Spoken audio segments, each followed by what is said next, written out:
Good morning, everyone, and welcome to our last Saturday Zoom of the summertime. It is so hard to believe that is the end of August. I already feel like we are jumping way ahead to Christmas because we have so much Christmas stuff in the store already, and it is super exciting to feel all that Christmas magic happening. Today we're going to make a little mini pocket album. And all we're using is one sheet of pattern paper. And I'm going to show you some neat little tricks on how to do that. We've got a little bit of cardstock to help us as well, just finish it off. But it's going to be this cute little 3x3 album that has all kinds of pockets that you can tuck tags in or little photographs. I really love this for just doing cute little things. It could even be a super deluxe, gift tag. But you can really tuck a lot of tags in. And one thing that we've noticed in a lot of our Christmas paper and Christmas lines that we've brought in this year is that a lot of the companies have done a 12x12 that are just filled with tags. And I meant to grab them and I left them downstairs, so maybe if Matt can grab those for me, if he can hear me. Otherwise, I'll jump down just before we're done. But there's lots of little tags and things that are easy to cut out and then just tuck in those pockets. So without further ado, let us jump in, and we are going to start by cutting and prepping our pattern paper. So the first thing you want to do, if you haven't done so already, is trim off your advertising stripe.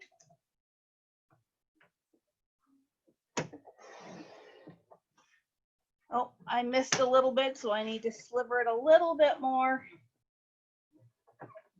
Sometimes that happens when your paper's not straight. There we go. Not the neatest job, but I can trim that up later. Gonna move that off to the side. So the next thing you need is your scoreboard. And what we're going to do is essentially we're going to take our 12x12 and we're going to score it in quarters, both vertically and horizontally. So we're going to score at 3, 6, and 9. Now my little scoreboard here doesn't go to 9, so I'm going to have to flip it around. But I am going to start by scoring at 3 inches all the way down. And as always with scoring, you want to do it lightly and go over it a couple of times as opposed to pushing really hard, because you might go right through your paper, and that's not a good thing. So that was at 6. So I scored at 3. I scored at 6. If you have a full 12-inch scoreboard, which I do at home but didn't bring with me today, you're then going to score at the 9-inch mark. I'm just going to flip mine around and score it at the 3-inch mark. Ah, he did hear me. Oh, the whole store heard you. Thank you. You found my pile that was on the stool? Oh, okay. Everything. All right, I'll show you these in a jiffy, but we've got all those tags. All right, so now you've got your paper this way where you've got a score at 3, at 6, and at 9. We're now just going to turn it 90 degrees. It doesn't matter if it's to the left or to the right because we're going to get the same end result, but you want, so now if you're looking at your paper, your score lines are going horizontal. We're going to score the same thing. So we're going to score at 3. We're going to score at 6. And then again, if you have your 12-inch, you can score at 9. I'm going to flip back around and score at 3, which would be at 9 the other way. So now if you, it's going to be really hard to see on the camera, but you've got your checkerboard. So you've got 1, 2, 3, 4 squares across the horizontal and 1, 2, 3, 4 squares across the vertical. I'm going to draw, so the next thing we have to do is cut this paper. Totally up to you if you want to use scissors to follow your score line or if you want to use your paper trimmer. But I'm going to draw on mine with black Sharpie. You do not need to do this. I am doing this just to show you where we're going to cut. So we are going to cut along one score line at that 3-inch mark, but you don't want to cut all the way through. So you want to leave that last square open. Over here at the 9-inch mark, you're going to do the exact same cut, leaving that last square uncut. The middle one is going to be the opposite. So we're going to start from this side and cut only up to here. So you can see that we're going to make 1 cut, 2 cut, then flip it around and make the 3rd cut. But your piece of paper is still going to be intact. So I'm going to use my paper trimmer. These are easy measurements, so I'm going to line it up to the 3-inch mark, just as if I were scoring or cutting, and I'm going to trim, but again, only go down to that 3-inch mark. Here, I'll get a little bit more. So if you look on your ruler, on your paper trimmer, the little arc of your trimmer blade is going to line up with 9 inches, which means we have 3 inches left at the bottom. I'm going to, while I've got it this way, I'm going to slide it all the way over to 9 so that I can do this cut here and do it exactly the same way. I'm going to start at the top, follow my score line all the way down to that 9-inch mark, like so. So now you've got 2 arms. Almost looks like one of those guys that are at the gas station, those inflatable things, and his arms are going wiggly wobbly. Turn it 180 degrees down around, and I'm going to cut this cut now. So I will line it up. No, I want my blade at the top. I will line it up at the 6-inch mark, and just like before, just come down to the 9, like so. And that's the hard part, guys. That's the scoring and the cutting. And so you've got basically a giant capital M in front of you. The cutting is done. The scoring is done. All we need to do now is fold it. So you're going to start in that bottom left-hand corner, and you're going to accordion fold. So I'm going to fold it this way, and then backwards, and then this way. Where do you go next? You're going to go backwards, behind. So you've gone forward, behind, forward, behind. Keep going down the other arm. Forward, behind, forward. Again, you're going to go behind. As long as you're alternating forward and behind, this is going to turn out perfectly. Here at that last corner, we're going to go behind and then all the way down.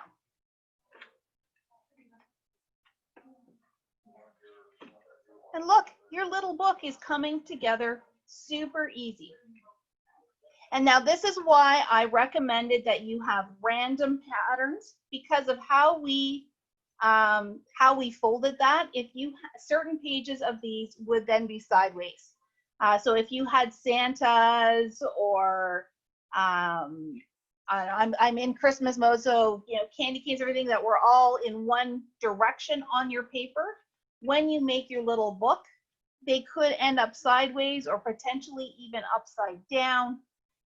If you don't care about that, then use whatever paper you want, but I like doing it with the random pattern so I don't even have to think about it.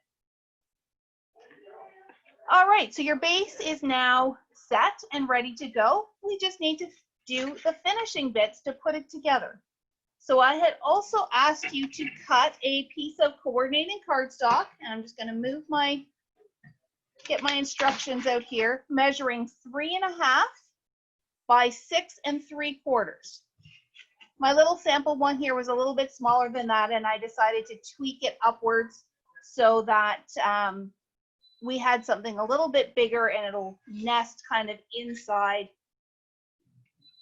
and have a little bit of a border. So if you've got that piece that is 3.5 by 6 3/4, we do need our scoreboard one last time.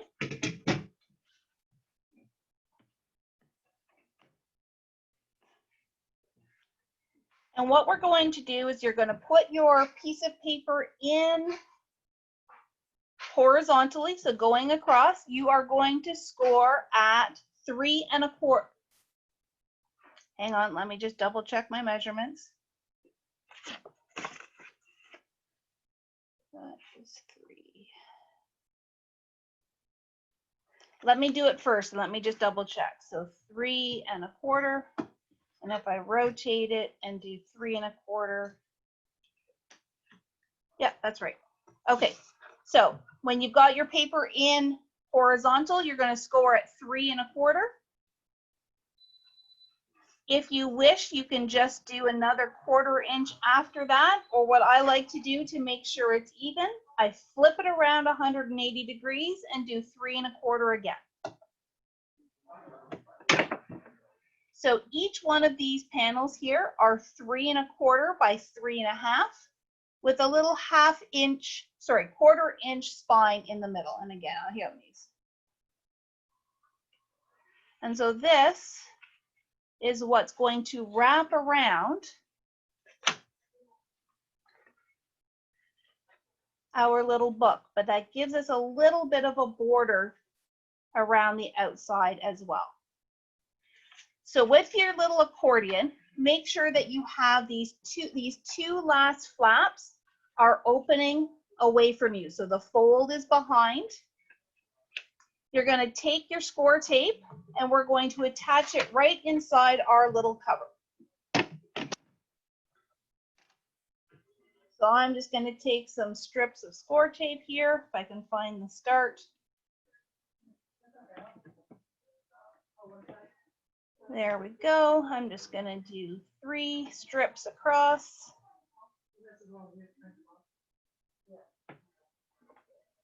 I will do the same on the back.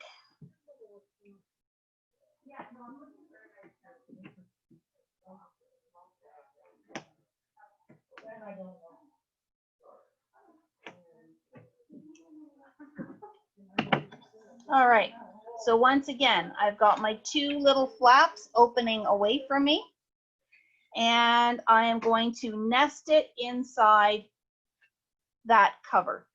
So let's peel the tape backing off the back panel first.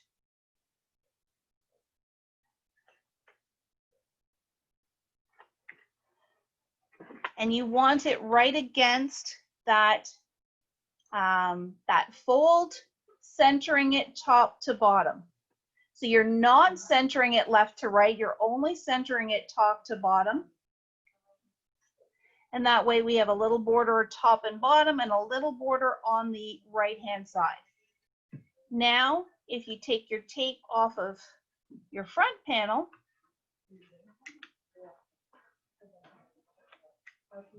and then you just gently fold that over, and your book is starting to come together. But we do have some little loose bits in here, and if we try to put tags in some of these pockets, they are going to fall out the bottom. So what we're going to do is, if you have your circle punch, I grabbed a 2-inch scallop circle. Anything from 2 inches to 2 3/4 inches is going to work for this. You don't want it too small, but you don't want it any bigger than the 3 inches, which is our page measurement. And I would say go ahead and punch 3 or 4 out of that coordinating cardstock. Looks like I can get 3 out of that little scrap, and I have another scrap over here. How many can we get out of this?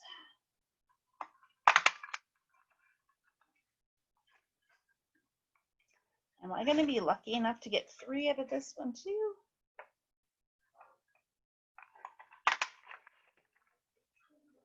And there we go. So I have 6 little scallop circles now, and I am going to fold them in half. If you wish to score, you're more than welcome to. I am going to be footloose and fancy free and just line up my scallops and fold them without scoring. That's one of the reasons why I like a scalloped circle, because you can just line up those little bumps and you don't need to measure. Unless, of course, you get the wrong bumps lining up. There we go. Give them a little crease with your bone folder or your fingernail.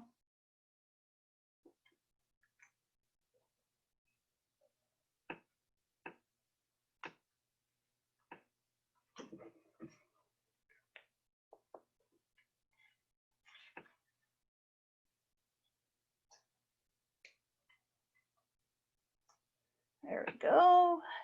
I think that one I've got the wrong side out. Flip it over that way.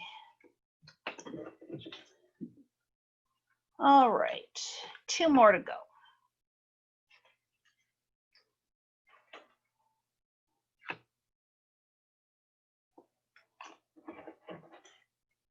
Last one.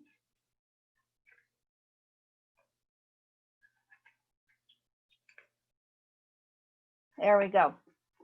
So what these little semicircles now, these little munchers are going to do is, on my first page, this is where I want a top pocket. So I'm going to take one of these and just attach it here to close that pocket on the other side. So you don't necessarily need score tape. I'm just going to use my tape runner. You could use liquid glue as well. Any adhesive will work for this. I'm putting adhesive on both sides of the tab or the semicircle, and then I'm just going to center it like so. And all of a sudden now, your page, your open page, has become a pocket. If I flip to the next page, I have a choice with this one. I can either put the semicircle here on the side so that I have another top pocket, or I can put it on the top so that I have a side pocket. I'm going to put it on the top because I like the idea of having a side pocket. And you just go through your entire book and do the same thing. So the next page, I'm open top and bottom. Probably not a good idea to do a bottom opening, because if you give it to someone, then all the goodness is going to fall out.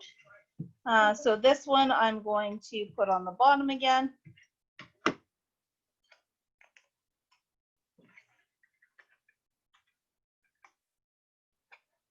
Center it, sandwich it down.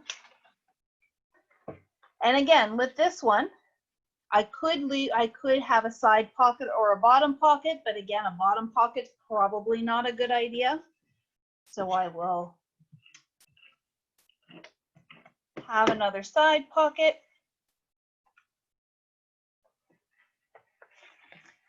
And looks like I'm going to be short by 1 semicircle, but I can go and get some more scraps and finish that off later. So again, I don't want a bottom pocket, I want a top pocket. This one will be a top.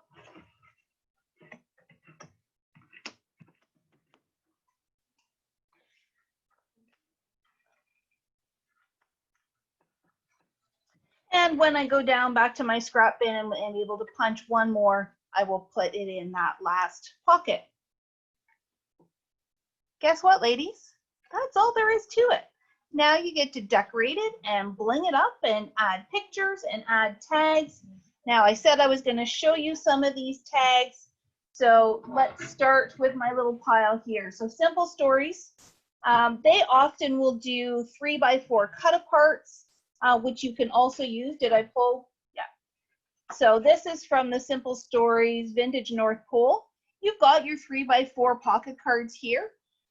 Because our pockets are 3 inches wide, you may need to trim them down to 2 3/4 or even 2 7/8. But these would go really nicely in your pockets as tags. Or like I said, there is a whole page of Christmas tags. So the first one was the vintage North Pole. This is the Jingle All the Way paper. And I love that they've even created the tags here. So you just have to fussy cut those corners off. Easy peasy. And even on the back, they are shaped like tags, and they've got grid lines, and they've got, they're very faint, so it's hard to show on the camera here, but they've got journaling lines, so you could write a little message or put a Christmas quote or a lyric from a Christmas song, and those will go in your pockets really easily. There's 5 across here, so they're already small enough to fit in your pockets, no problem. Lumberjack Christmas has 3x4 cards. Again, you just need to trim down the width a little bit to make them fit.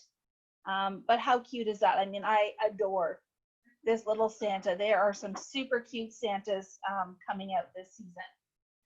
And then Cartabella, they actually went even smaller.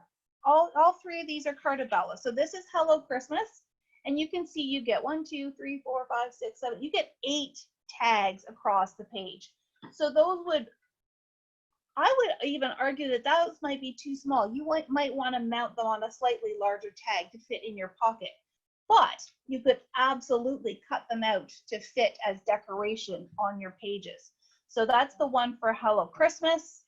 We have this one here for Dear Santa. Now on the back, with Cartabella, they are just a pattern. So this one had some wreaths. This one has the plaid. But again, really easy to just fussy cut and follow the lines if you wanted to cut those out. And then my favorite Echo Park Cartabella line is the Farmhouse Christmas. So you could even cut them a little bit larger if you wanted some of that wood grain showing behind.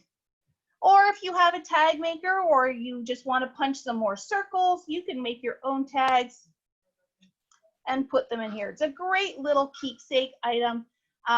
Be good to document first day of school. And it doesn't just have to be Christmas, but lots of fun. And really all you needed was a little bit of cardstock and a 12x12 piece of pattern paper. Shelley says this would be a perfect little gift to give to someone. Absolutely. I totally envision if you've got a big enough hole punch like one of the crocodiles, you could put a hole punch in here, and that could even be your gift tag. I even have, from back in my childhood, I have a little book of 'Twas the Night Before Christmas. That is a Christmas ornament. So there's absolutely no reason why you could not make this into a Christmas tree ornament with special memories or recipes, really short recipes, of course, but recipes. And then that could be something that hangs on the tree or comes out with the Christmas decorations every year. By all means, there's lots you can do. And you know what? If you're super ambitious, you could make 2 of these accordions and stick them together and make an even bigger accordion. I had an idea, which I haven't done yet, but even seeing what happens if you take a 6x6 pad and do those in the quarters, you're going to get a super teeny tiny little book. So much you can do with it. Anyways, that is what I have for you folks today. Nice and quick and simple, and I think this would be one of those projects that could get very addictive. So let me turn off the recording and thank you for a great Saturday morning Zoom. Stop.